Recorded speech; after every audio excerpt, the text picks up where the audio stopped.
Voilà, chers collègues, pour celles et ceux qui ne me connaissent pas, David De Filippo, je préside la communauté genevoise d'action syndicale et je vous souhaite évidemment la bienvenue à cette journée de réflexion, de formation, de réflexion et d'échanges syndicaux autour de la question de la protection de la santé des travailleuses et des travailleurs face au réchauffement climatique. C'est une journée de réflexion et d'élaboration de revendications syndicales, évidemment, parce que la protection de la santé des travailleuses et des travailleurs constitue un fondement et était au cœur même de la naissance des syndicats il y a cela maintenant plusieurs siècles, avec deux revendications essentielles. D'une part, celui du salaire pour pouvoir manger, et d'autre part, celui de la limitation de la durée du travail, non pas pour profiter de loisirs qui à l'époque étaient réservés à l'aristocratie oisive, mais simplement pour pouvoir se reposer après la journée de travail, récupérer, littéralement ne pas mourir d'épuisement, de maladies ou d'accidents dans les champs, dans les mines ou dans des ateliers insalubres. Ce combat, il ne s'est jamais arrêté, même s'il a sans doute un peu perdu de vigueur ces dernières années, dans un pays comme la Suisse, qui a connu des gains de productivité gigantesques, mais où le patronat est de moins en moins enclin à partager ces gains de productivité avec les travailleuses et les travailleurs. Parce que si aujourd'hui on meurt sans doute moins au travail qu'au XIXe siècle, le travail continue de rendre malades les travailleuses et les travailleurs. On y laisse de plus en plus notre santé au travail, et particulièrement depuis une trentaine d'années, avec des impacts non négligeables sur les coûts de la santé en Suisse. Ça, c'est un angle mort du débat autour du système de prime maladie en Suisse. Il y a aussi une responsabilité patronale dans l'explosion des coûts de la santé dans ce pays, mais c'est un autre problème. Reste qu'aujourd'hui, on est là pour discuter d'un nouveau défi, celui du réchauffement climatique. Ne pas mourir au travail sur une planète plus chaude. Évidemment que on reste maintenant face à ce défi-là, face à une problématique qui est évidemment extrêmement syndicale, parce que qu'en matière de protection de la santé des travailleurs en matière face aux canicules, aux fortes chaleurs, évidemment que c'est un combat syndical. Parce que le patronat, qui commence à en prendre conscience, surtout monte au créneau pour surtout éviter d'avoir à prendre des mesures qui coûtent à leur profit et toutes mesures qui placeraient la santé des travailleuses et des travailleurs au-dessus de leur profit, évidemment, qu'ils y font opposition.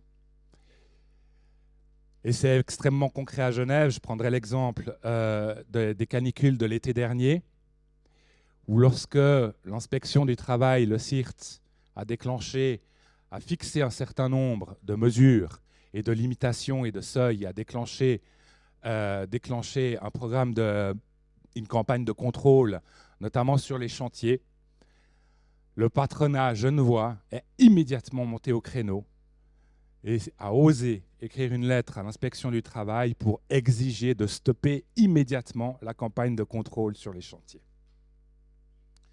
Fort heureusement, le CIRT, d'ailleurs, je les salue parce que certains ou certaines des inspectrices et inspecteurs de le CIRT nous font le plaisir d'être parmi nous aujourd'hui.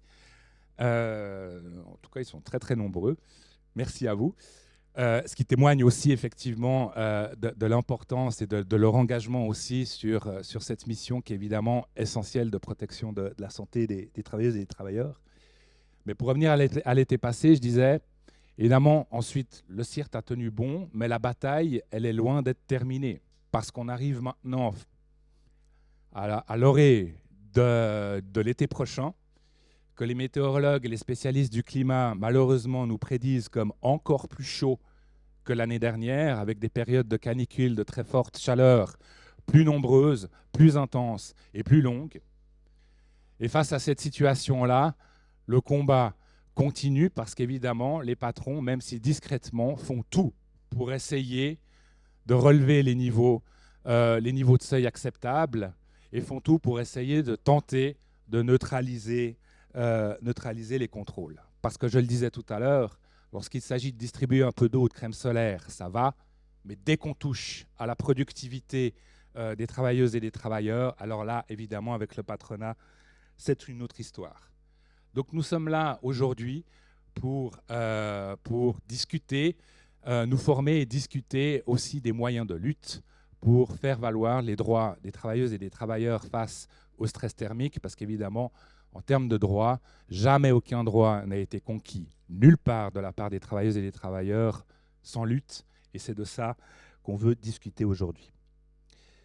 Voilà, avant de passer la parole à Manuela Catani qui animera cette matinée et vous donnera un certain nombre d'informations pratico-pratiques sur son déroulement, je voulais juste encore, et je terminerai par là, une série de remerciements. J'espère que je vais oublier personne. Remerciements évidemment à Mireille Sen et à Manuela qui ont travaillé de manière militante, sans compter, pour organiser cette journée. À Émilie Ferreira qui va assurer la traduction de la présentation de notre collègue, la traduction en espagnol, la traduction simultanée en français.